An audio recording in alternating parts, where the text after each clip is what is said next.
네, 오늘 수학 공부 이것만 끝냅시다 라는 주제를 가지고 어머님들하고 같이 이야기를 하고 싶은 메이저 수학학원의 강사 오영기입니다.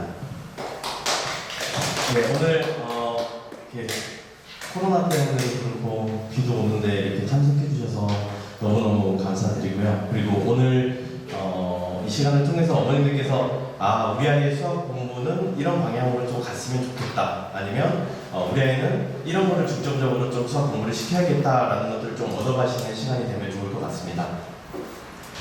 일단 오늘 설명회는 간단하게 이제 지금 사상 초유의 사태가 학교가 마비되고 학원도 마비되고 모든 것들이 다 마비되어 있는 상태잖아요. 그래서 저도 개인적으로 부모님들한테 이제 상담 전화도 굉장히 많이 받고, 저희 학생들뿐만 아니라 이제 이전에 공부했던 학원이나 뭐 아내, 지인이나 뭐 이렇게 주변에 어머님들이 이제 전화해 주시고 상담 요청하시는 경우들이 많아서 학생들하고도 얘기하면서 이런 때 학생들이 어떻게 공부를 했으면 좋았을 거리라는 생각을 참 많이 했습니다. 그래서 그런 것들에 대해서 좀 어머님들하고 얘기를 하고 싶고, 그 다음에 아까 어제 말씀하셨던 것처럼 그래서 메이저 수학학원에서는 어떤 대안을 가지고 학생들하고 같이 공부를 하고 있는지 그런 부분에 대해서 얘기를 해보려고 합니다. 일단은 이거는 진짜 다 마찬가지로 똑같이 생각을 하실 것 같아요. 그러니까 공부하는 방법은 조금씩 다 다를 수 있죠. 그리고 수학 커리큘럼도 조금씩 선생님들마다 다를 수도 있고, 선생님들마다 강조하는 부분들이 조금씩 다를 수도 있는데, 우리가 이게 탈무드에 나오는 얘기인데 학생들도 알고 있죠. 물고기를 한 마리 오늘 잡아주면 한 끼는 먹을 수 있는데 그렇게 잡아주는 것보다 물고기를 잡는 방법을 알려주는 게 정말 학생들한테 더 도움이 된다는 걸 알고 있죠. 그래서 부모님들도 다 이런 마음을 가지고 학생들 공부를 시키실 거고, 실제로 저도 이런 마음을 가지고 학생들하고 수업을 하고 있습니다. 근데 그게 다 마음까지 다 안 되잖아요. 그죠? 그래서 그게 정말 우리 애가 공부를 했다, 수학 공부를 했다라고 하면 저는 그렇게 개인적으로 생각을 하는데, 그게 학생들이 대학교를 가서도 내가 공부하는 방법을 배웠으면 과목만 바뀔 뿐이지 내가 대학교 가서도 성과가 날 것이다 라는 생각을 늘 항상 하고 있었거든요. 그래서 지금 실제로 보면 저하고 같이 공부했던 학생들이 대학교 가서, 지금 이 친구는 도고동문학과 가서 지금 독일에 유학가 있습니다. 그래서 과에서 1등 한 친구고, 이 친구는 식품영양학과 지금 이제 대학원 준비를 하고 있는데, 요새 지금 상황이 이래서 유아영양학 뭐 이런 걸 공부를 하고 싶다고 해서 지금 차석을 해가지고 대학교 가서 연락이 오는 경우고요. 이 친구 같은 경우는 전자전기 전공한 친구 여학생인데, 대학교에서 대학교에서 실리콘밸리를 보내주는데 작년에 갔어요. 작년에 가서 지금 미국에 있는 친구인데 얼마 전에 스승의 날이라고 코로나 때문에 자기는 지금 아무것도 못하고 있다고 이렇게 연락이 왔던 친구고요.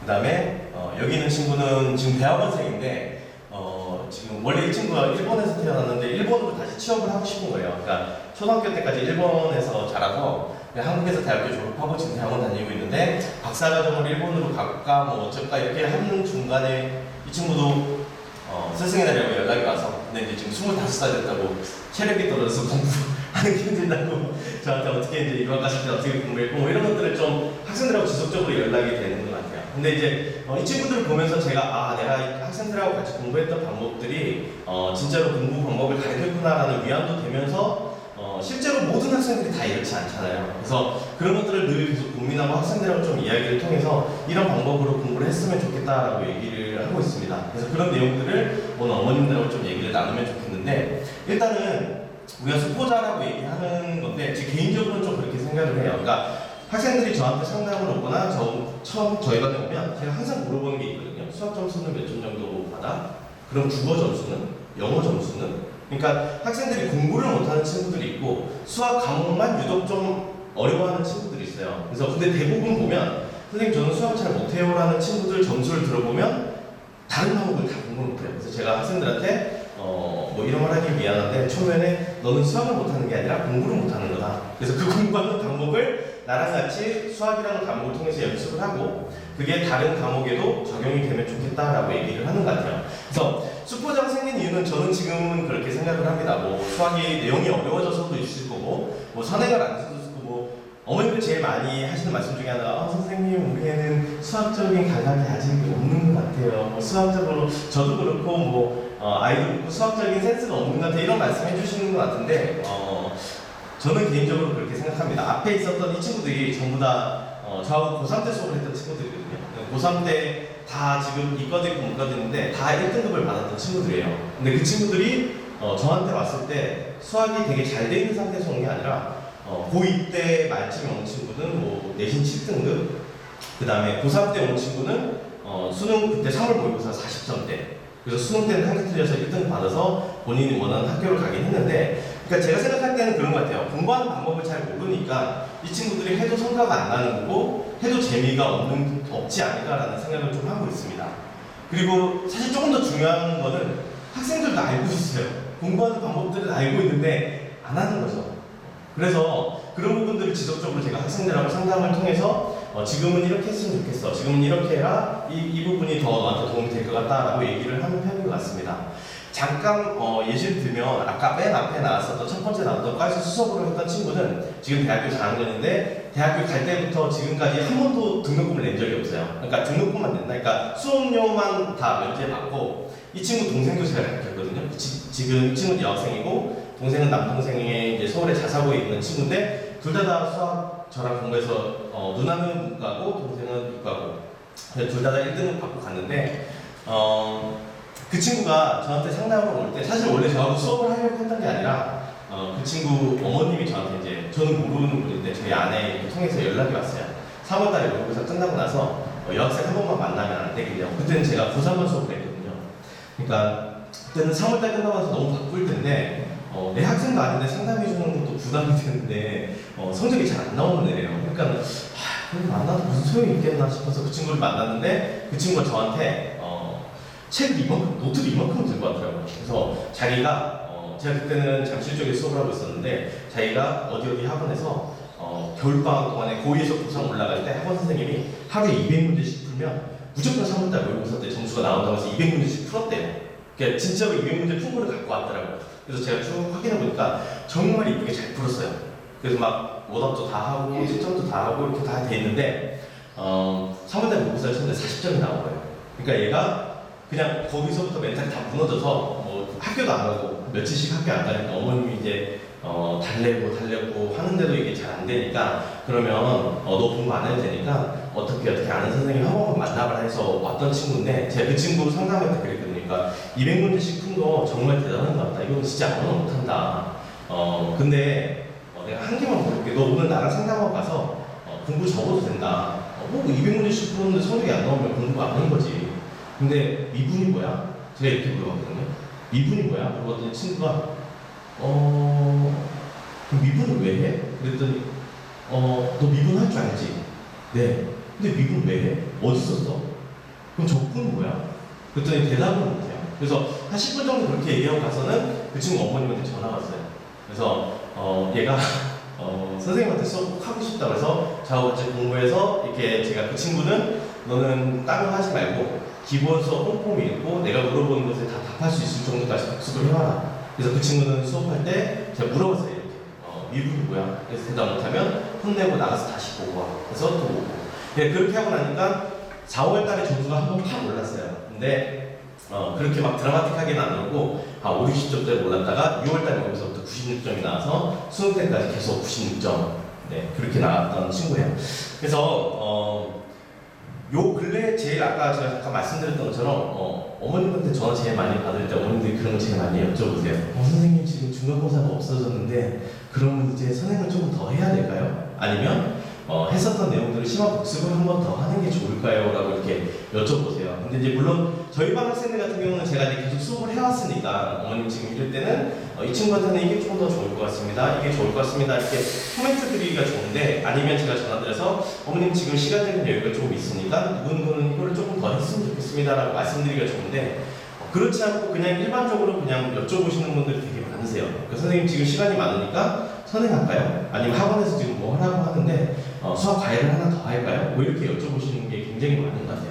그래서 요거는 오늘 말씀드리고 싶은 내용은 아니라서 그냥 이게 기사로 나와 있는 것들을 제가 자료로 갖고 온 건데, 지금 이제 선행하는 비율인데 초, 중, 고 학생들이 거의 대부분 다 선행을 하죠. 특히 중학생 같은 경우는 고등학교 수학을 미리 준비해야 되니까 거의 대다수 진짜로 수학을 안 해야지 하는 친구들 말고는 거의 다 선행을 하고 있죠. 그리고 이거는 이제 자사고나 특목고 대상으로 학생들을 대상으로 조사를 했던 건데, 한 학기 이상 선행하는 거는 뭐 외고 학생들 같은 경우는 거의 90%면은 안 하는 학생이 없는 거죠. 거의 다 하고 들어가는 거고, 뭐 일반 고등학교도 마찬가지고, 뭐 중학생들도 거의 70% 이상, 70% 가까이는 다 선행을 하고 있는 거죠. 그러니까 대부분 시간적인 여유가 있으면 선행을 해야 되는구나 라고 학생도 생각하고 부모님도 생각을 하시는 것 같아요. 여기 뒤에는 보면 이건 학생들 대상으로 조사를 한 거예요. 그래서 선행학습이 필요하냐라고 물어봤을 때 중학생들이 대상으로 대답을 했을 때는 65% 정도가 선행을 할 필요가 있다라고 생각을 하는 거고, 그리고 그럼 선행을 했을 때 만약에 부작용 같은 게 있을 거라고 생각하냐라고 할 때는 거의 또 학생들도 반 정도는 선행하는 게 뭐 어떤 이유가 됐든지 지금 현행하는 데 집중할 수 없다든지 뭐 숙제량이 많아진다든지 뭐 이런저런 이유들 때문에 부작용이라고 생각을 하는 것 같아요. 그래서 여기는 뭐 심리학자 에빙하우스가 이렇게 했던 기억력에 관련돼 있는 망각손이라는 건데, 뭐 이거는 사실 좀 이 주제랑 좀 정확하게 맞진 않죠. 이거는 시간에 따라서 우리 아이가 얼만큼 복습을 했을 때, 몇 차 복습을 했을 때 기억이 얼만큼 나느냐를 얘기를 하는 건데, 지금 제가 말씀드리고 싶은 건 이거예요. 그러니까 지금 이럴 때 학생들이 선행을 더 하느냐, 뭐 심화를 더 하느냐가 중요한 게 아니라, 이렇게 시간적인 여유가 있고 학생들이 집에 있는 시간이 많을 때 부모님들이 어떤 부분을 좀 도와주셨으면 좋겠는지, 그게 제대로 지금 우리 아이가 공부를 하고 있는지를 한 번씩만 체크를 해주셔도 학생들한테는 굉장한 학업의 성과가 있을 수 있다는 게 제 생각이에요. 그래서 저희 반 학생들은 제가 계속 이런 식으로 수업을 하고 있기 때문에, 그래서 상담해줄 때도 이렇게 베이스를 가지고 상담을 하기 때문에 부모님들한테 말씀을 드리는 게 참 좋은 것 같은데, 일단 제가 생각할 때 물론 선행도 중요하고 심화 복습도 당연히 중요해요. 근데 그거의 근본적인 밑에 깔려있는 베이스가 수학 공부를 제대로 한다는 전제하에 이 두 가지가 뭐 이거든 같이 병행이든 간에 같이 되어지면 효과가 극대화가 될 수 있다는 거예요. 근데 그게 빠지고 그냥 획일적으로 선행 뭐 아니면 심화 복습 이렇게 해버리면 나중에 학생들이 나는 했는데 또 몰라, 나는 어디서 배웠는데 여기서 와서 시험 봤더니 테스트 봤는데 다 틀려, 뭐 이런 상황들이 계속 반복이 되는 것 같아요. 그래서 제가 생각할 때 이제 수학 공부에서 제대로 공부한다라는 것은 이렇게 세 단계가 확실히 돼야 되는 것 같습니다. 그래서 첫 번째로는 개념 학습이 충분히 돼야 되고, 그 다음에 문제풀이가 돼야 되고, 그 다음에 문제풀이를 통한 오답이 확실히 돼서 이게 한 덩어리가 수학 공부라고 생각을 해요. 근데 이제 대부분 학생들이 이게 다 알죠. 이거 다 알아요. 부모님들도 다 알고 다 알거든요. 저도 맨날 얘기하는데도 이거 제가 학생들 한 10몇 년 가르쳐도 10몇 년 전에나 지금이나 똑같이 얘기하는 거예요. 이건데도 학생들은 어디에 중점을 두냐면 여기에만 중점을 굉장히 많이 둬요. 왜냐하면 이게 숙제잖아요. 그죠? 그리고 가시적으로 눈에 보이는 게 내가 문제를 얼마큼 풀었다라는 게 내가 숙제 공부했다라고 생각이 들기 때문에 이 부분에만 굉장히 집중을 해요. 근데 제가 오늘 말씀드리고 싶은 건 이 빨간색 부분이 제대로 돼야 학생들이 성적이 확실히 오른다는 거예요. 그래서 요거를 잠깐 보시면 중학교 때 수학은 사실은 이렇게 세 개가 다 안 되더라도 이 셋 중에 하나만 빠져도 사실은 성과는 나요. 그래서 우리가 흔히 얘기하는 양측이라고 얘기를 하죠. 그래서 수학 과목 같은 경우에는 풀도 막 풀고 문제집 막 풀고 양으로 막 풀면 중학교 때는 이렇게 세 가지가 완벽하게 되지 않아도 어느 정도 성과가 나요. 그래서 어머님들이 제일 많이 하시는 말씀 중에 하나가 뭐냐면, 선생님 우리 아이가 그래도 중학교 때는 암만 못해도 80점대 중반 밑으로 내려간 적이 없는데 고등학교 1학년 때 첫 시험 쳤는데 40점, 50점이 나오니까 너무 충격이신 거예요. 어떻게 이럴 수가 있죠? 그럼 우리 아이가 공부를 너무 못하는 건가요? 아니면 수학이 이렇게 차이가 많이 나도록 어려워졌나요? 이렇게 말씀을 많이 하세요. 학생들도 마찬가지로 중학교 때 이 세 개가 다 연습이 안 되는 친구들이 문제만 막 많이 풀다가 고등학교 때 시험을 쳤는데 70점이 나와요. 그러면 학생들 어떻게 생각하냐면, 내가 중학교 때 셀을 2번 풀고 시험 쳤을 때 70점이었는데 90점이었는데 지금 셀을 3번 풀었는데 70점이야. 그러면 셀을 4번 풀어야지. 그러니까 실제로 저희 반에 고2 여학생인데 그 친구가 상담을 때 그랬었어요. 자기는 주교재를 10번 가까이 풀었대요. 근데도 수학이 5등급밖에 안 나온대요. 그래서 그 친구한테 제가 그랬는데 그 친구 똑같이 물어봤었어요. 그 친구한테도 이분이 뭐야? 이건 뭐야? 이렇게 물으니까 그 친구가 저한테 지금 이제 저 수업할 때 얼마 전에 이제 어저께 수업 때 제가 물어봤거든요. 너 이전에 공부하는 것보다 많이 풀고 있으니까 훨씬 더 많이 봤대요. 그러니까 자기도 그게 이해가 안 된대요. 자기는 그 전에는 수학만 보고 있었는데 지금은 양도 많아졌고 훨씬 더 깊이 공부하고 있는 것 같아요. 그래서 그걸 조금 이따 제가 다시 말씀을 드릴게요. 그래서 중학교 때는 이렇게 되는데 고등학교 때는 이 셋 중에서 하나라도 빠지면 제가 느끼기에는 요 셋 중에서 하나라도 빠지면 점수 올리는 건 정말 힘든 것 같아요. 거의 불가능하다고 저는 생각이 들어요. 그래서 이런 연습들이 충분히 학생들이 시간적인 여유가 있을 때 좀 했으면 좋겠고, 그리고 아까 말씀드렸던 것처럼 학생들 스스로는 하기가 되게 힘들어요. 그래서 요런 빨간색 개념학습이나 오답되어 있는 부분들을 집에서 부모님들이 같이 조금씩이라도 도와주시면 학생들이 엄청나게 학습 효과가 있을 거다라는 게 제 생각이에요. 그래서 그럼 이제 그렇게 생각이 드시죠. 그럼 도대체 개념학습이 어디까지가 개념학습이지? 그래서 어머님들도 종종 물어보시거든요.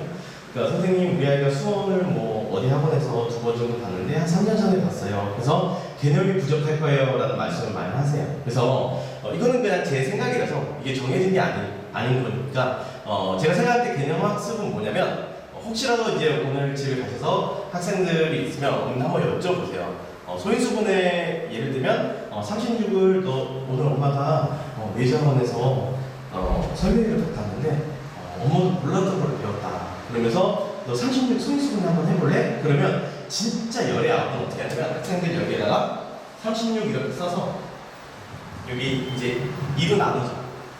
이렇게 2로 나누고 18에서 이렇게 써요. 9, 3, 3. 그래서 답 쓰면 2의 제곱 곱하기 3의 제곱 이렇게 쓰죠. 그러니까 이게 틀린 건 아닌데 만약에 소인수분해를 제대로 공부해서 이제 소인수분해를 제대로 할 수 있는 친구는 굳이 이렇게까지 할 필요는 없잖아요. 근데 물론 책에서는 뭐라고 나와 있냐면 소인수분해를 어떤 자연수를 가장 작은 소인수로 나누어 떨어지는 숫자로 계속 나누는 거예요. 그래서 맨 마지막에 소인수가 나오면 소인수분해가 끝났다라고 얘기를 하거든요. 근데 학생들 그 개념을 알고 있는데도 그냥 습관적인 거예요. 이렇게 하는 거예요. 그냥 36 소인수분해 하라고 하면. 근데 저는 그렇게 생각을 해요. 만약에 우리 아이가 중학교 소인수분해가 1학년, 중학교 1학년 때 나오는데 중학교에 어느 정도 선행이 돼 있는 친구다. 근데 소인수분해를 해봐라고 했을 때 36이면 6의 제곱이니까 6은 소인수가 2, 3이니까 2의 제곱, 3의 제곱 이게 암산으로 돼야 되는 거예요. 근데 그게 수학적인 센스가 있는 게 아니라 그걸 잘해서가 그런 게 아니라 그런 거를 의지를 갖고 연습을 해야 2번, 3번 봤을 때 내 실력이 계속 늘고 있다는 게 느껴지는 거예요. 그리고 그렇게 해서 수학을 계속 풀어야 학생들이 내가 이전 단계에서는 뭘 실수했던 거를 줄여갈 수 있고 뭘 배웠던 걸 선행에서 배웠던 건 여기서 이렇게 보고 있구나 라는 게 느껴지는 것 같아요. 그래서 제일 처음에 소인수분해, 인수분해도 마찬가지인 것 같아요. 학생들한테도 제일 많이 물어보는 게 인수분해 식을 하나 써줘요. 그래서 써주고 인수분해 이거 한번 해볼래? 그럼 해요. 인수분해 못하는 친구는 거의 없는 것 같아요. 중3도까지 했다고 하면 인수분해는 열에 아홉 거의 다 해요. 그럼 제가 물어보거든요. 그럼 인수분해는 뭐야? 라고 물어보면 제대로 대답하는 친구는 진짜 열에 한 명도 없는 것 같아요. 그래서 인수분해는 중3 때는 2차식이 나오니까 2차 방식을 1차식의 곱으로 나타낸 게 인수분해예요. 근데 그렇게 대답하는 친구가 거의 한 명도 없어요. 그럼 또 물어봐요. 그럼 뭐 학생들 식을 정리하는 거요? 아니면 이렇게 하는 거요? 그러면 인수분해를 왜 해? 라고 물어보면 한 번도 그건 들어본 적이 없는데 거의 이런 표정인 거예요. 그래서 저는 이런 부분들이 학생들이 충분히 자기가 얘기를 할 수 있는 정도가 되면 개념학습이 끝났다라고 생각을 하는 편이거든요. 그래서 인수분해를 배우는 건 우리가 뒤에 나오는 2차 방정식의 근을 구하기 위해서 우리가 인수분해를 하는 건데 그런 내용들은 학생들은 얘기를 해주면 안 배웠다라고 얘기를 많이 해요. 나 이거 배운 적 없는데요? 이거 얘기해 준 적 없는데요? 책에 다 써있거든요. 근데 학생들은 제일 먼저 하는 건 안 배웠어요. 심지어 저희 부모님들도 저한테 그래요. 저 안 배웠는데 너 내가 수업을 하는데도 그런 얘기를 하냐고. 근데도 안 배웠는데요? 라고 얘기를 해요. 학생들의 포커스는 항상 어디에 가 있냐면 인수분해하는 방법에만 가 있는 거예요. 그래서 답을 풀었는지 안 풀었는지만 집중을 해서 맞았다 틀렸다 체크만 하는 거예요. 그래서 나머지 정리도 그렇고 연립방정식도 그렇고 그래서 어머님들께서 이런 부분들 학생들한테 여쭤보셔서 학생들이 대답할 수 있는지 아마 이런 부분들은 다 이렇게 계산은 다 할 수 있을 거예요. 근데 그게 진짜 우리 아이가 선생님이 돼서 학생들이 가르치는 것처럼 그렇게 설명을 할 수가 있는지 그래서 그런 것들을 확인을 해주시면 굉장히 도움이 많이 될 것 같고 학생들이 스스로 공부할 수 있는 부분은 제가 생각할 때는 아까도 말씀드렸던 것처럼 여기하고 여기인 것 같아요. 문제 푸는 거는 사실 어차피 학생들이 문제를 풀어서 맞다 틀렸다 결론을 내는 거기 때문에 거기서 성과가 갈리는 거는 내가 이 부분이 충분히 연습이 되어졌고 문제 풀고 난 거에 틀린 거에 오답이 확실히 되는지가 학생들이 스스로 공부할 수 있는 부분인 것 같아요. 그래서 제가 어머님도 늘 말씀하시잖아요. 숙제를 위한 숙제를 하지 말고 공부를 위한 숙제를 해라 라고 말씀을 하셔도 학생들 입장에서는 그렇지 않잖아요. 그러니까 학생들은 빨리 가시적으로 뭔가를 끝냈다, 내가 다 했다라는 거를 하고 싶어서 항상 이런 부분들을 놓치고 가는 것 같아요. 그래서 학생들이 문제를 풀고 나면 반드시 틀렸던 문제에 오답할 수 있도록, 그리고 저는 학생들한테 그렇게 얘기를 하거든요. 맞게 풀었어도, 그러니까 뭐 이렇게 빠른 답지 있잖아요. 2, 3, 4, 5 뭐 있는 거 될 수 있으면 그거 보고 채점하지 말라고 얘기를 해요. 그래서 내가 푼 문제가 답지에서 말하고 있는 풀이랑 똑같은지, 그럼 내가 푼 게 지금 답지에서 말하는 풀이랑 다른데, 그럼 이거는 컨펌을 받아야 되잖아요. 그러니까 그런 걸 있으면 나한테 갖고 와서 체크를 받아서, 아 지금은 이렇게 풀어도 돼, 이거는 이렇게 풀지 마, 너 이렇게 풀었는데 이 내용은 알고 있니? 라는 게 컨펌이 계속적으로 피드백이 돼야 학생들의 하고 성과가 올라가는 것 같습니다.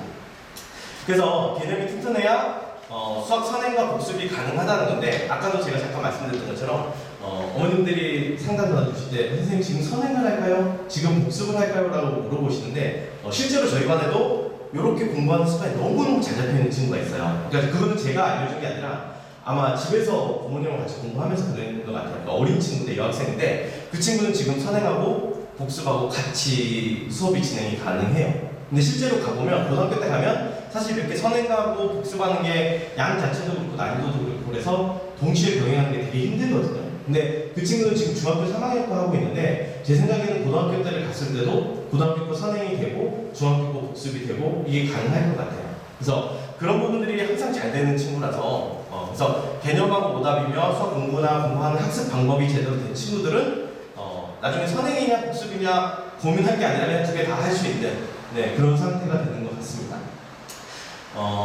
수상하는 친구, 아까 원장님이 아까 진단평가 말씀하셨던 것처럼 수상 저도 되게 강조 많이 하고 중요하다고 생각하는데, 실제로 수상 첫 번째 저한테 상담 온 친구는 제가 이거 항상 물어보는 것 같아요. 그래서 어머님도 혹시 우리 아이가 지금 수상을 한번 봤다, 그러면 한번 여쭤보시는 거 좋을 것 같아요. 이게 제가 학생한테 써줄 때는 이렇게 답을 달고 써주거든요. 그래서 물어봐요. 그래서 이거 항이 몇 개야? 라고 물어봐요. 그러면 혹시 어머님들도 지금 마음속으로만 지금 말씀하시면 혹시 우리가 불편해지는 상황이 있을 수도 있으니까 마음속으로만, 그러면 학생들 진짜 한 100의 99는 이거 항이 몇 개야? 라고 얘기하면 항 3개요 라고 얘기해요. 그럼 이거 계산해볼래? 그럼 계산해요. 계산하면 답은 다 맞아요. 그래서 제가 설명을 해줘요. 그럼 항이 뭐야? 라고 물어보면 이거요. 이거 항인데요? 그래서 제가 다시 얘기해 주거든요. 항은 숫자나 문자가 곱의 형태로 연결되는 게 항이야. 그럼 다시 봐봐. 자, 요거 항이 몇 개야? 그러면 학생들이 떨리는 눈으로 이렇게 잠깐 숫자하고 다 곱인데? 그러면 한 개? 이렇게 얘기를 해요. 이거 항이 하나죠. 이거 항이 하나예요. 그래서 이게 답을 내면 그래서 항이 하나가 나오는 거예요. 이걸 중학교 2학년 때 언제 나오냐면 단항식의 계산이라는 파트가 있어요. 이거를 연습을 하는 거거든요. 그래서 이게 그래서 중학교 2학년 1학기 때 나온 게 그래서 단항식의 계산이라는 파트에서 나오는 거야 라고 얘기를 학생들이 라고 얘기를 해요. 만약에 저하고 수업을 했을 때, 지금 이제 저희 학원 자체 판서식 수업으로 하고 막 진도를 획일적으로 나가진 않으니까, 제가 이전에 수업할 때 막 대체로 심화반 막 이런 친구들 와서 선생님 우리 아이는 어디 학원에 심화반에 있었는데요, 얘를 몇 반에 있었는데요 이러면 그런 친구들 모아다가 수업을 하면 그때만 한 번씩 얘기를 해줘요. 요렇게 요거를 가지고 문제를 풀 때 이게 단항식이면 항은 우리가 쓸 때 어떻게 쓰냐면 숫자 먼저 쓰고 개수죠. 그 다음에 문자 쓰고 지수 쓰는데, 문자 쓸 때 특별한 말이 없으면 알파벳 순서대로 쓴다. 그러면 얘 계산할 때는 다 곱셈으로 연결되어 있으니까 단항식이야. 그러면 개수만 먼저, 곱셈에서는 교환법칙, 결합법칙 성립하니까 얘네 개수만 먼저 계산하면, 요렇게 계산하지 말고 얘하고 얘 계산하면 마이너스 1이고 얘 곱해주면 마이너스 2분의 1.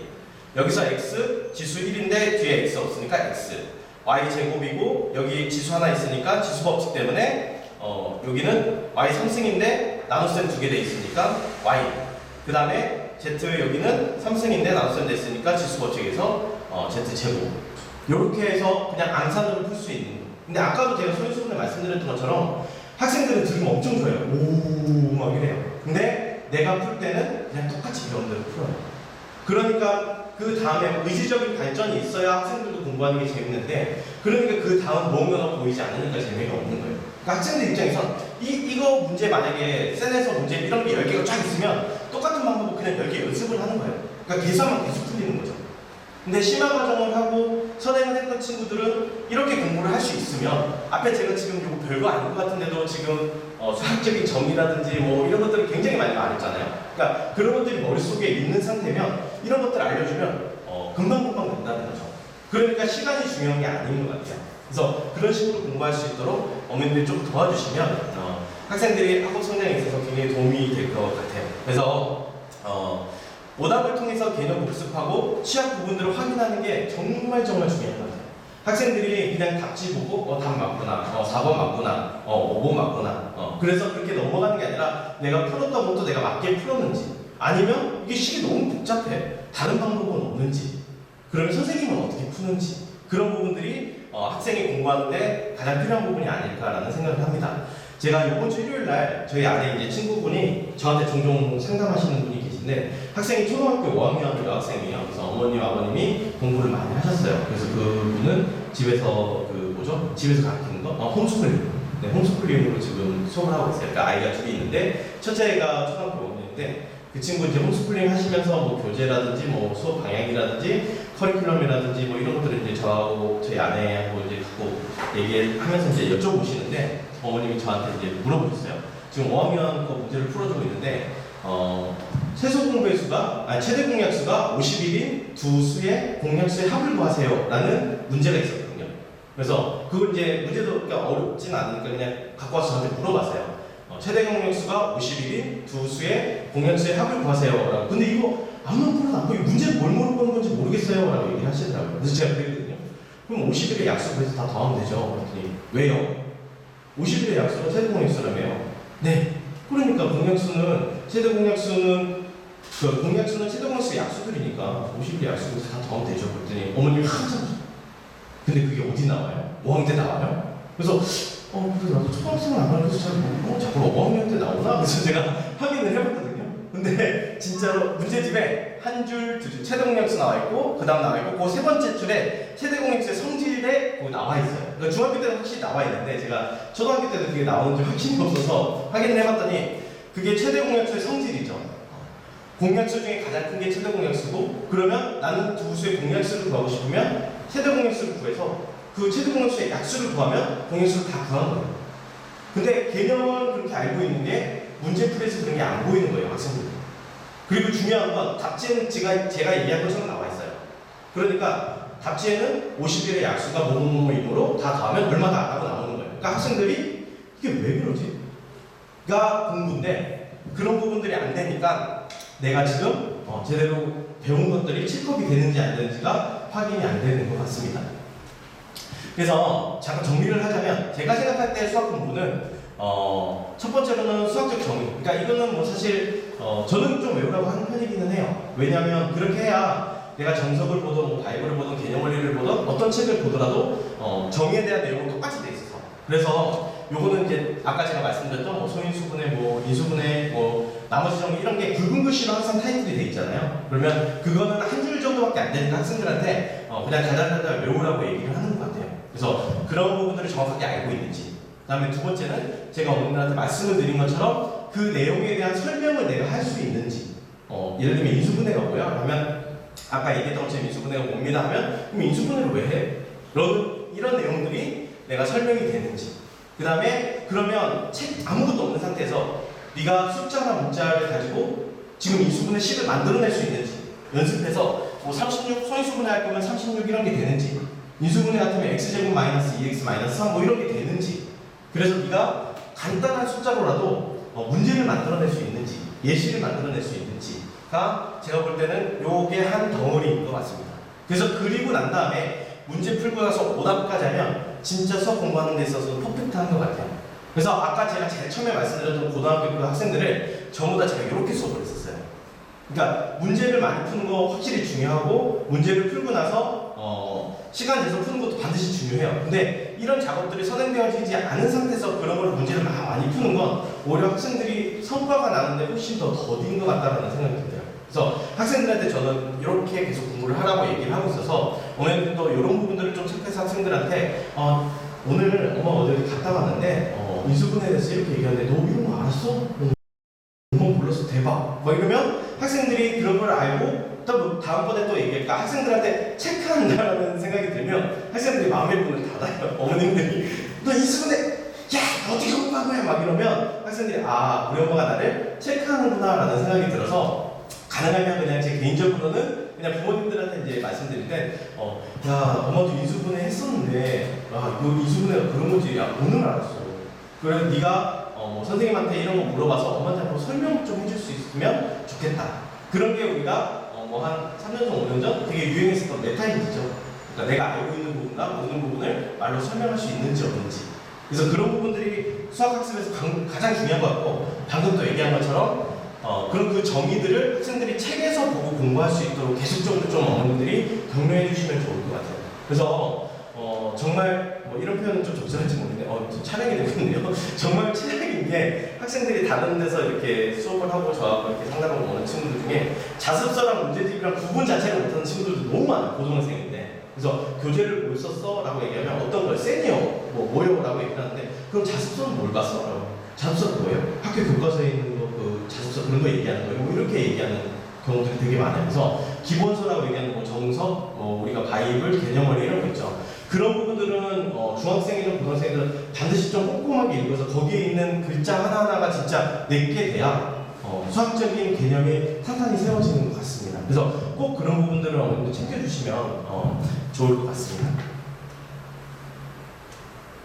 그래서 제가 이렇게 수업을 해봤더니 실제적으로 중학생 때는 수학뿐만 아니라 다른 과목들 점수가 다 올라요. 그래서 저는 저희 반 학생들한테도 그렇고 이전에 수업했던 친구들한테도 그러는데 네가 나하고 그러는데 수학 점수가 오르는 건 당연히 아직 학원을 다니니까. 근데 수학 점수가 안 오르고 있다면 너나 나나 다시 한번 고민을 해봐야 된다라고 얘기하는 것 같고 네가 여기서 공부하는 방법을 배웠다면 수학뿐만 아니라 다른 과목들도 점수가 올라야 되는 게 나는 맞다라고 생각을 한다. 그래서 학생들 그런 얘기 많이 하거든요. 선생님 뭐 기계 같은 거는 뭐 하루 전날 봤는데 80점이면 3개 틀렸는데 잘 본 거 아닌가요? 막 이러면 제가 엄청 뭐라고 하거든요.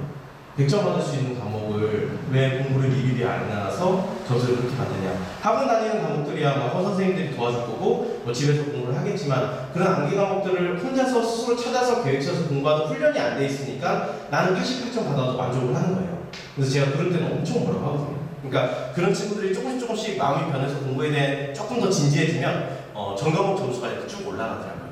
그래서 공부를 중학교 때 제대로 하는 친구들은 거의 전교권까지 쭉 올라갈 수 있도록 그래서 저희 반 학생들한테는 계속 좀 얘기를 하고 있습니다. 그래서 제가 수학뿐만 아니라 다른 과목들도 공부해야 된다, 뭐 해야 된다. 그리고 아까 말씀드렸던 것처럼 단기간에도 점수가 향상이 가능한 것 같아요. 물론 어느 정도 한계는 있지만 수학이라는 과목 특성상 이게 다 개통수학에 연결된 거라서 사실 내가 요 단원 되게 열심히 한다고 해서 전체적인 수학 점수가 확 오르거나 그러진 않는데 그래도 우리가 이렇게 공부를 하는 게 나중에 장기적으로 봤을 때는 1년을 다녀도 수학 점수가 내 점수가 변함이 없는데 이런 것들이 성과가 나는 경우들이 훨씬 더 많다라는 걸 말씀드리고 싶습니다.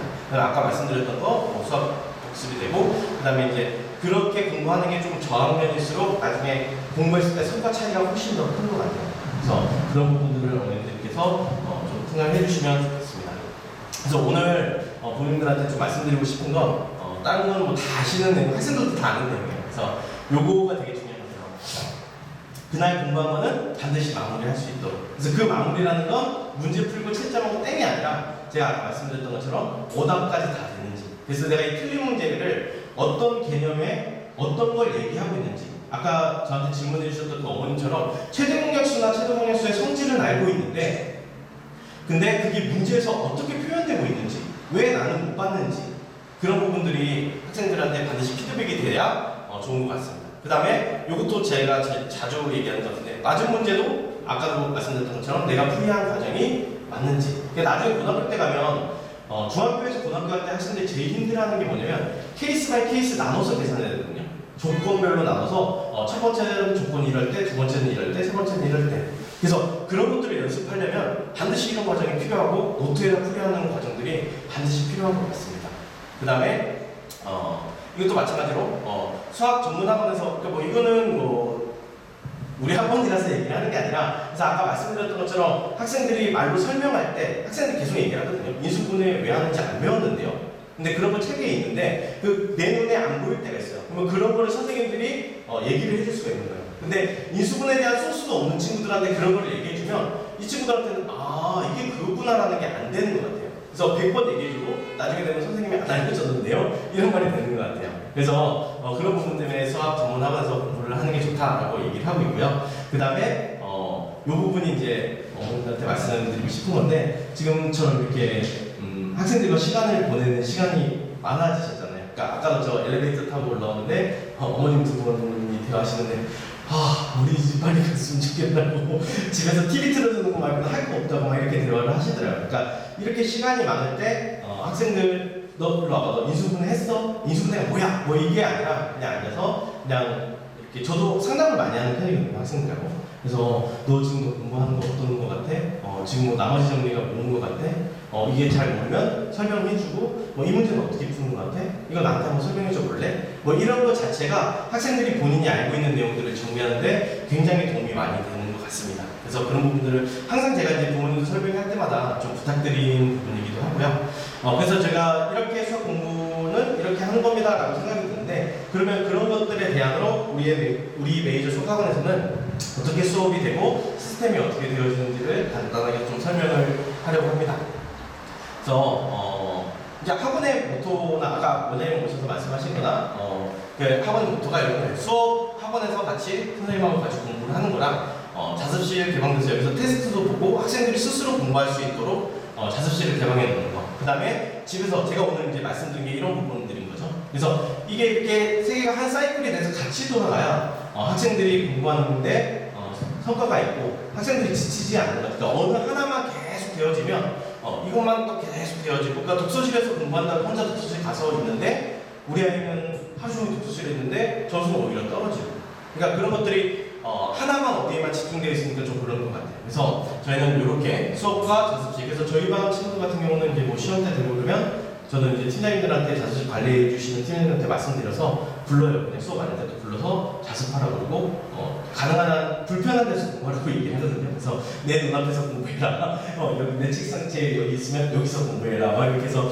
불러다가 좀 많이 시키는 것 같아요. 그래서 그런 것들이 학생들 관리하는 데 도움이 많이 되는 것 같습니다. 그 다음에 학생들이 이제 오고 가는 것들은 지문 인식해서 부모님들 문자로 이렇게 와서 언제 등원했고 언제 하원했는지 확인이 되고요. 그 다음에 이 부분이 굉장히 저는 되게 중요하다고 생각이 드는 게 물론 이제 부모님들이 바쁘시기도 하고 일하시기도 하고 그래서 학생들 진도 나가는 거랑 뭐 테스트 보는 거랑 이런 게 좀 체크가 안 될 때도 있어요. 그리고 사실 어머님들은 이제 그렇게 말씀 많이 해주세요. 그러니까 선생님 믿어서 제가 선생님 믿어서 우리 애를 맡깁니다. 저한테 되게 감사한 얘기긴 한데 사실은 아까 말씀드린 것처럼 학생들이 학원에서도 관리가 되어지고 학교에서도 관리가 되어지고 집에서도 관리가 되어질 때 학습 효과가 가장 극대화되는데 그러니까 이런 부분들이 부모님들 그 문자로 우리 아이가 어느 진도를 얼마만큼 나갔고 숙제 평가를 어떻게 받았고 어떻게 지금 학원에서 관리를 받고 있는지가 핵심인 것 같아요. 그래서 사실 진짜로 이렇게 좀 저희 반에도 어머님들께서 관심이 있으신 어머님들은 문자 예를 들어서 이제 진도가 이렇게 되면 선생님 우리 아이가 이 단어는 다른 단어는 일주일이면 한 단어 나가는 것 같은데 지금 2주째 진도가 있는데 혹시 우리 아이가 지금 못 따라가고 있어서 그런가요? 아니면 뭐가 어려운가요? 뭐 이렇게 주시는 것 같아요. 그러면 그런 피드백 되고 나면 학생들이 확실히 조금씩 더 달라져요. 집에서 혼나고 오는지는 잘 모르겠는데 네, 그런 것도 그렇고 어머님들이 우리 아이의 그 공부하는데 어느 부분이 취약하고 어떤 부분이 잘 되고 있다는 파악도 되게 쉬운 것 같습니다. 그 다음에 아까 원장님 말씀하셨던 것처럼 저는 그렇게 생각을 하거든요. 학생들이 숙제에만 집중을 하는데 사실은 숙제보다는 테스트가 더 중요한 것 같아요. 그래서 숙제를 답지를 보고 해오던 아니면 주변에 누구 도움을 받아서 해오던 아니면 뭐 요새는 하도 많아서 제가 옛날에 수업할 때는 저는 서점을 자주 가거든요. 저희 딸 데리고 뭐 교보문고 큰 데 이런 데 가서 거기서 놀다 그러고 저는 이제 문제집 보는데 거기서 학생들 문제 풀고 있어요. 그래서 야 얘는 진짜 대단하다 이렇게 보면 그 문제집 뒤에 있는 거 답보고 풀고 있어요. 그래서 숙제 와 그래서 제가 저희 아내한테 지나면서 야 이 정도면 그냥 찍어가면 되는 거 아니야? 이러는데 그렇게 풀고 있는 친구들도 있더라고요. 그러니까 숙제를 했다라기보다는 아까 말씀드렸던 것처럼 내가 풀었던 게 피드백이 되는지가 훨씬 더 중요한 것 같아요. 그래서 그 피드백을 볼 수 있는 가장 중요한 형태가 테스트인 것 같습니다. 그래서 저희가 테스트가 종류가 되게 많거든요. 그래서 이 테스트를 통해서 선생님들이 볼 때 이 친구는 지금 이 테스트 난이도로 이 정도로 보고 시간을 얼마만큼 재서 보고 뭐 어떻게 했을 때 피드백이 되겠구나 그러면 어디 부분을 더 해야 되겠구나 이런 부분들이 관리가 용이한 것 같습니다. 그래서 저희는 이런 부분에 대해서 되게 강조하는 편이고 실제로 이제 선생님들이 많이 고민해서 만든 변형 문제라든지 실제 기출 문제라든지 학생들의 문제집에 있는 문제든지 뭐 이렇게 해서 계속적으로 테스트를 보도록 얘기를 하고 있습니다. 그 다음에 노트에다가 학생들 문제 풀라고 계속 강조를 하고 있어요. 그래서 여러 가지 이유가 있는데 가장 중요한 거는 이건 것 같아요. 오답하기도 그렇고 그 다음에 서술형 문제를 풀 때 학생들이 이렇게 쭉 써가면서 연습하는 거. 그러니까 막 풀고 나면 저도 이제 막 뭐라고 하거든요. 그러니까 막 풀고 나면 내가 틀려서 다시 풀어야 될 때 처음부터 끝까지 다시 다 풀어야 되잖아요. 그러니까 학생들이 그러니까 그게 귀찮아서 그냥 책에다 풀어요. 그래놓고는 답지 보고 이해했으면 맞다라고 해요. 나는 안다 생각을 하는데 반드시 손으로 쓰는 작업이 반드시 돼야 내가 이게 확실히 알고 있구나. 특히 도형 같은 거는 그림을 그리지 않으면 안 보여요. 그러니까 선생님 눈에는 이게 직각삼각형인지 바로 보이는데 본인 눈에는 안 보여요. 그래서 그런 것들은 항상 학생들한테 도형 그리고 그래프 그리고 서술형으로 꼼꼼히 써라라고 얘기를 하는 것 같습니다. 그리고 어머님들 그런 거 되게 좋아하세요. 남학생들은 글자가 본인이 써놓고도 이게 저한테 와서 질문해요. 선생님 이게 7인가요? I인가요? 뭐 이러면서 질문하거든요. 그러니까 글자 교정도 되고 그래서 저는 이제 그런 부분도 되게 강조하는 편이라서 학생들한테 그런 부분도 좀 많이 얘기하는 것 같습니다. 그리고 저희가 워크북이라고 해서 이제 내신 때는 이제 난이도별로 이제 문제를 만들어 놓은 걸 가지고 학생들이 이거를 가지고 내신 대비를 하게 돼요. 그래서 난이도별로도 있고 기출 문제도 있고 기출 문제 변형도 있고 학교에서 이제 많이 주는 이제 프린트 같은 거 있잖아요. 그래서 프린트에서 어떤 부분을 강조하고 있구나, 어떤 게 그러니까 이게 매년 바뀌어서 나오거든요, 문제가. 그래서 학생들이 이 많은 양을 가지고 계속 반복해서 풀고 연습을 해서 내신 대비할 수 있도록 이렇게 저희가 준비를 하고 있고요. 그리고 저는 개인적으로 이게 이제 좋다고는 생각하는데 저희가 여기 이 워크북에 답지가 없어요. 해설지가 없어요. 그러니까 답지만 답만 따랑따랑 있거든요. 그러니까 학생들이 이전까지 숙제라든지 테스트를 불성실하게 했다면 반드시 여기서 표가 나요. 그럼 문제가 꽤 어렵거든요. 그래서 이거 풀다 보면 거의 학생들이 내가 여태까지 공부한 게 제대로 공부한 게 아니구나라는 게 학생들이 느껴지는 것 같아요. 그래서 이런 게 학생들 내신 대비하는데 굉장히 도움이 많이 된다라고 저는 생각하고 있습니다.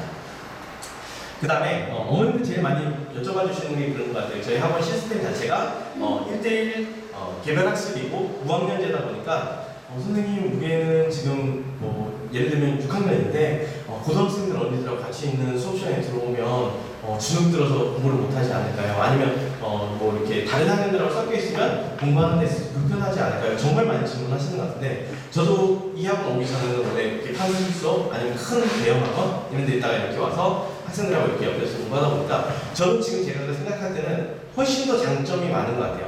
그러니까 제가 여기 학원 와서 이렇게 학생들하고 수업하면서 느낀 게 정말 고민 많이 하시고 시스템을 이렇게 만들어 놨구나라는 게 많이 느껴지는 게 사실 뭐 장단점은 있는 것 같은데 제가 볼 때 장점은 학생들이 서로 같은 학년이 아니다 보니까 공부하는 학습 분위기는 너무너무 좋아요. 그래서 예를 들면 지금 고등학교 선배가 여기 있고 예를 들어서 중학교 학생이 여기 있으면 그런 학습 분위기 자체가 그러니까 저하고만 학생들이 계속적으로 피드백을 주고받고 하는 거라 학습 분위기, 면학 분위기 잡는 데도 정말 좋고 주변에 있는 다른 학생들 통해서 지금 저는 이렇게 공부를 가고 있고 이 책을 보고 있구나, 얘는 이걸 보고 있네, 나는 뭐 했지 이런데 열심히 하고 그런 작업들이 굉장히 도움이 많이 되는 것 같습니다. 그래서 그렇게 하고 있고요. 그 다음에 제 장점이 이거죠. 맞춤으로 학생들한테 진도를 나갈 수 있으니까 저 같은 경우도 저희 반 학생들의 그 데이터베이스 머릿속에 쫙 있는 거죠. 그러니까 오늘은 누구는 뭘 해야 되고 지금 난이도는 이거 갖고 테스트를 봤는데 오늘은 조금 더 이걸 시켜야 되겠다, 뭘 해야 되겠구나, 이런 부분이 부족하니까 이렇게 피드백을 해줘야 되겠구나, 부모님한테 이때는 연락을 한번 드려야 되겠구나, 이런 부분들이 관리를 받는다는 느낌이 확실히 있는 것 같습니다. 그래서 학생 수준에 맞게 교재를 선정하는 것도 그렇고 진도도 마찬가지고 학습 계획도 마찬가지로 그래서 저 주말에도 학생들이 이렇게 저한테 자주 연락을 하거든요. 그래서 한 학년, 그러니까 중3 학생 한 명이 저한테 연락 와서 이제 본인 진도나 뭐 이런 거 학습 계획에 대해서 저한테 이제 물어봐서 같이 얘기 주고받고 내 생각에는 지금 뭘 하는 게 좋을 것 같아, 지금 나는 이렇게 했으면 좋겠다, 저렇게 했으면 좋겠다, 이런 부분들이 피드백이 훨씬 더 원활하게 잘 되는 것 같습니다. 그 다음에 아까 방금 말씀드렸던 거랑 이제 똑같은 내용인데 사실은 저희가 이제 선생님들도 맨날 얘기하는 게 학생들을 가르치는 것과 이제 이전에는 이런 시스템의 학원이 많지 않았잖아요. 거의 대부분 판서 수업이었고 단과 학원이었는데 지금은 이제 관리형 학원, 뭐 자기주도 학습 학원 뭐 이렇게 돼 있는데 이런 부분들이 확실히 도움이 되는 게 학생들을 코치해주고 관리해주는 게 학생들이 물고기를 잡는 방법을 배우기에는 훨씬 더 좋은 것 같아요. 그래서 그 방법을 배우는데 중점을 두신다면 이렇게 공부를 했을 때 학생들이 성과가 더 나고 그게 몸에 배어 있는 것 같아요. 그래서 실제로 저희 반도 여기서 공부를 하다가 저랑 공부하다가 다른 학원의 시스템 가서 공부를 하고 싶습니다 갔다가 온 친구들 많아요. 그래서 어머님들도 그렇게 말씀하세요. 그러니까 선생님 우리 아이가 진도가 늦은 것 같아서 학원을 옮겼어요. 근데 죄송해요. 가서 보니까 진도는 빠른 것 같은데 애가 하나도 이해를 못하는 것 같아요. 그래서 그냥 다시 보내도 될까요? 해서 이렇게 보내주시는 어머님들도 계세요. 그래서 그런 부분들이 좀 저는 강점이라고 생각을 하고 있습니다. 저희가 이제 방학 때는 방학 특강이라는 걸 해서 월화수목금 매일 이렇게 토요일날, 일요일날 말고는 매일매일 와서 이제 공부하라고 얘기를 하고 있고요. 그리고 이제 방학 동안에 학생들이 이제 선행을 나가야 되는 친구들은 선생님들이 이제 특강을 통해서 판사식 수업을 하면서 그때는 이제 개념 정리에 조금 더 힘을 실어서 그런 수업들을 하고 그 내용들을 바탕으로 학기 중에 내가 현행 때 시험 준비해야 되는 것과 방학 때 수업 선행했던 것을 복습을 같이 병행을 할 수 있도록 얘기를 하고 있어요. 그러니까 실제로 그렇게 잘 따라오고 꾸준히 한 친구들이 성과가 진짜 빠르더라고요. 그래서 저희 반에 지금 고등학교 1학년 학생이 있는데 작년에 이제 중3 올라갈 때 저한테 처음 왔는데 정말 선행이 진짜 하나도 안 돼 있었어요. 그러니까 어머님도 저 보내주시면서 선생님 죄송해요라고 하실 정도로 중3부터 선행이 안 돼 있었어요. 그러니까 그날 그 해 때, 그러니까 중간고사를 쳐야 되는데 중간고사 범위도 아직 한 번도 못 본 친구예요. 그래서 그 친구가 지금은 고등학교 1학년, 고등학교 2학년까지 지금 다 끝났거든요. 그러니까 그 친구가 뭐 끝났다고 해서 다 아는 뭐 주면 다 풀고 뭐 이런 건 잘할 거예요. 다 풀만한 건 아닐 거여도 그 친구가 그 1년 사이에 엄청 노력을 했고 제가 아까 말씀드렸던 학습 그런 방법 가지고 공부를 하다 보니까 선행이냐 복습이냐 이게 중요한 게 아니라 그 진도만큼 충분히 소화할 용량이 되더라는 거죠. 그래서 지금은 그 친구가 이번 겨울방학 때처럼 수투까지 끝냈거든요. 그래서 수투 끝내서 지금 제가 종종 물어봐요. 그 친구한테는 너 미분 뭐야? 기억나? 그러면 대답해요.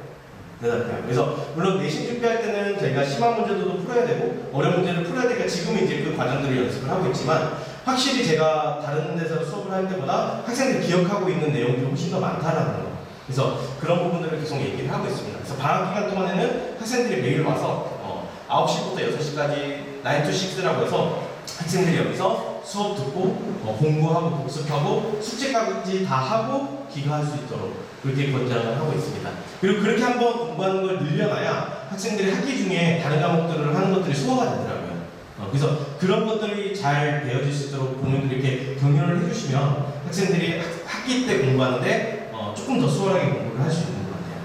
그래서 이렇게 되고 그리고 이제 저희가 방학 때마다 이렇게 계획표를 세워요. 실제로 저하고 수업했던 학생이거든요. 저희 반 학생인데 지금 보면은 방학 동안에 수도 선행 나가고 수어는 복습하고 복습 심화를 하고 수상, 그러니까 거의 3과정을 한 거죠. 그러니까 이거는 방학 때 아니고서는 할 수가 없어요. 이런 과정은 현행 때는 그러니까 학기 중에는 이렇게 2과정도 되게 힘들어서 거의 내신 준비해야 되니까 한 과정만 보게 되는데 방학 때는 이게 다 이렇게 소화가 가능해요. 물론 아까 말씀드렸던 것처럼 수학 공부를 제대로 하고 있다는 전제하에. 그래서 이 친구는 실제로 그렇게 했던 친구고 그래서 보시면 이렇게 해서 쭉 공부한 내용들이고 여기 지금 글자가 좀 작아서 안 보이실 텐데 여기 내용이 저희 학원에서 만든 테스트 그 다음에 요 밑에는 실제 기출문제들 근처에 있는 학교들 기출문제들 봐서 처음 볼 때는 낙생공 기출을 봤는데 21개에서 다 못 맞았어요. 9개 맞고 그런데 다시 복습해서 오답하고 15개 그 다음에 만점 받을 때까지 아까 원장님 말씀하셨던 것처럼 결국에는 이제 만점 받고 나면 학생들이 느끼기에 이제 그렇죠.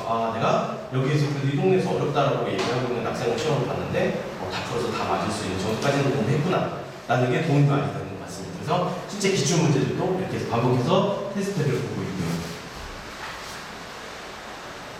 그리고 틈틈이 저희가 이제 특강 같은 것도 하고 있어요. 그래서 학기 중에 지금은 이제 저희가 코로나 때문에 학생들을 모아서 이렇게 할 수 있는 상황이 아니기 때문에 근데 이제 내신 때 개념 정리라든지 이게 이제 시험 기간 때 했었던 개념 정리, 그 다음에 기출문제 문제풀이 같은 거 이런 거 선생님들이 이런 것들은 특강을 만들어서 학생들이 공부하는 데 도움이 되도록 그렇게 진행을 하고 있고요. 그 다음에 학생들 대상으로 하는 이제 저희가 동기부여 강연 같은 것도 많이 하고 있습니다. 그래서 이거는 졸업한 선배들이 와서 내가 어떻게 공부했고 내가 중고등학교 때는 어떻게 했는지 그 다음에 이런 거는 이제 제가 학생들을 대상으로 이제 동기부여했던 건데 학생들한테 어떤 식으로 공부했으면 좋겠고 어떻게 했으면 좋겠는지 그래서 이런 부분들이 학생들이 공부하는 데 있어서 되게 동기부여도 많이 되고 자극도 많이 된다고 그렇게 얘기를 하고 있습니다. 그리고 이제 저희가 분기별로 한 번씩 학생들 아까 노트 쓴다고 말씀드렸잖아요. 그래서 그 노트 중에서 각 반에서 한 명씩 잘 쓴 노트를 가져다가 학생들이 이제 이렇게 투표를 해서 상을 주고 이렇게 부상을 주는 레이저 노트 컨테스트라는 걸 하고 있어요. 저희는 이제 저번 주에 이번에는 딱 끝났거든요. 그래서 학생들이 공부했던 내용들, 노트했던 내용들 그래서 이제 저 같은 경우는 그렇게 하고 있어요. 그러니까 좀 예를 들면 조금 더 격려가 좀 필요한 학생들, 좀 잘했으면 좋겠는 학생들, 그래서 그런 친구들 노트 정리 잘 되는 친구들은 이런 데 나가서 상장 받고 하면 확실히 그런 것 자체도 학생들은 동기부여가 많이 되는 것 같더라고요. 그래서 그렇게 메이저 노트 컨테스트라는 것도 진행을 하고 있습니다. 그래서 아까 원장님 말씀하셨던 거 진단평가 잠깐만 좀 말씀드리면 진단평가 사실 오늘 제가 이제 어떤 식으로 이렇게 나왔다라는 걸 갖고 오고 싶었는데 그게 이제 학생 개인정보가 있어서 그래서 시험을 보고 나면 그 시험 단원별로 문항별로 난이도가 쫙 나오고 성취도가 쫙 나와서 어떤 단원에서 어떤 부분이 취약하고가 그래프로 쭉쭉쭉 나와요. 그래서 진단평가 사실은 1년 동안 선생님들이 되게 열심히 만들었거든요. 그러니까 이거 되게 어렵기도 하고 그 다음에 퀄리티가 높게끔 만들어놨습니다. 그래서 근데 이거 신청해 주셔서 시험만 보는 것만으로도 학생들이 아닌 것 같아요. 그래서 실제 저희 반에 어저께 저희 반에 새로운 친구도 있고 저번 주에 온 친구도 있는데 그 친구들도 이 테스트 다 보고 왔는데 보고 그렇게 얘기하더라고요. 선생님 저는 이 부분 잘하는 줄 알았어요. 근데 이 부분을 제일 많이 틀렸어요 라고 얘기를 하더라고요. 그래서 어떤 부분이 취약하고 내가 어떤 부분을 더 집중해서 공부해야 되는지를 확실하게 알 수 있는 것 같아요. 그래서 이 부분들을 많이 시청해 주시면 학생들 시험 보고 나서 피드백 받기에 조금 더 좋으실 것 같습니다. 그 다음에 이번 주 목요일 날 오전 11시에 김영욱 원장님이 고등수학 내신부터 수능까지라는 주제를 가지고 설명회를 하시는데 고등학교 수학은 어떻게 공부를 해야 되고 내신과 수능은 뭐가 다르고 어떤 방향으로 공부를 해야 되는지를 얘기해 주실 것 같아요. 그래서 저희 학원에서도 진짜 손꼽힐 만큼 설명을 잘 하시고 그 다음에 이런 내용들을 정확하게 알고 계시는 선생님이셔서 오셔서 참석하시면 많은 도움이 될 것 같습니다. 그래서 제가 오늘 준비한 설명회는 여기까지고 혹시 어른들 보시고 궁금한 거나 이런 거 있으시면 말씀해 주시면 좋을 것 같습니다. 잠깐 마치기 전에 제가 하나만 더 얘기를 하고 마무리를 짓도록 하겠습니다. 학생들이 공부를 할 때 제일 중요한 거는 제가 볼 땐 그런 것 같아요. 백날 첫날 부모님이 옆에서 얘기하는 거나 혼내는 거나 선생님이 옆에서 얘기하는 거나 별로 크게 도움이 그렇죠. 도움은 되는데 그것 때문에 학생들이 확 바뀌지는 않는 것 같아요. 드라마틱하게 뭐 얘가 무슨 사건이 있어서 이슈가 있어서 확 바뀌지는 않는 것 같아요. 근데 제가 학생들하고 같이 공부하다 보니까 저도 이제 딸이 있는데 아이하고 조금 더 진지하게 얘기를 하고 진지하게 얘기를 들어주니까 학생들이 조금씩 마음의 문을 여는 것 같아요. 근데 어머님들 계속 그렇게 말씀하시거든요. 저하고 상담할 때도 어머님들 말씀하시는데 실제로 저하고 학생들 1대1로 상담하면 생각보다 얘 공부 안 하는데 되게 깊게 생각하고 있는데 뭐 이런 것도 있고 진짜 너 이렇게 생각해? 너 지금 네가 공부를 안 하고 있다는 게 느껴지냐? 할 정도로 학생들은 본인에 대해서 좀 진지하게 생각을 하는 것 같아요. 그래서 그런 부분들이 계속 학생들한테 케어가 되어지고 관리가 되어지면 본인이 느끼는 것 같아요. 내가 지금은 공부를 해야 되는구나. 내가 지금 뭘 해야 되겠구나라고 느껴져서 저한테 먼저 와서 상담 요청을 하고 가고 막 그래요. 선생님 저 얘기 좀 할 수 있어요? 그래서 얘기하고 나면 선생님 저 진짜로 뭐 하고 싶은데 뭐가 어떤데? 뭐가 안 돼요? 뭐가 돼요? 이거 어떻게 할 거예요? 그러니까 심지어는 저한테 다른 학원을 옮기는데 이제 영어학원을 옮기는데 저한테 학생이 저한테 상담하고 왔어요. 그래서 어머님도 저한테 전화 줘서 선생님 어디 얘가 지금 성향이 이런데 이런 학원이 있고 저런 학원이 있는데 선생님 어떻게 생각하세요? 라는 거. 그러니까 그만큼 어머님들이 그렇게 믿고 보내주시는 것 같아서 감사하기는 한데 부모님들께서도 그런 일들이 가정에서 일어나면 학생들이 조금 더 공부하는데 탄력을 받아서 공부할 수 있을 것 같습니다. 그래서 오늘 이렇게 비도 오고 코로나 때문에 사람도 없는데 이렇게 참석해 주셔서 너무 감사하고 혹시 뭐 질문 같은 거 있으신가요? 있으시면 제가 아는 한도 내에서 네. 진단평가에 대한 네. 난이도가 어느 네. 정도인가요, 교수님? 전체적인 난이도를 보면 뭐 어떻다라고 얘기하기는 조금 애매한 게요. 이게 이제 저희가 수준별로 이렇게 나눠놔서 근데 밸런스 있게는 해놓은 것 같아요. 그러니까 하 문제, 그 다음에 중문제, 그 다음에 상문제, 최상문제 이런 식으로 해놔서 시험지 하나만 놓고 보면 사실은 그게 이제 저희는 학교 시험 같은 경우는 밸런스를 맞춰서 냈잖아요. 그러니까 그 밸런스를 보기보다는 그 단원별로나 학생들이 어느 정도 성취도 되는 걸 보는지가 조금 더 좋으실 것 같아요. 그래서 최상위 문제나 이런 거는 몇 문제 안 되고요. 그 다음에 하도 단원별로 필요하다고 생각되는 부분들, 뭐 중요하다고 생각되는 부분들을 이렇게 해놓은 거라서 네, 그렇게 보시면 될 것 같습니다. 혹시 또 다른 거 질문 있으신가요? 없으신가요? 네. 혹시 개별적으로 이렇게 상담 받으시고 싶으시거나 궁금하신 점 있으시면 뒤에 선생님들이나 저한테도 괜찮고 여기서 질문하시면 될 것 같습니다. 감사합니다.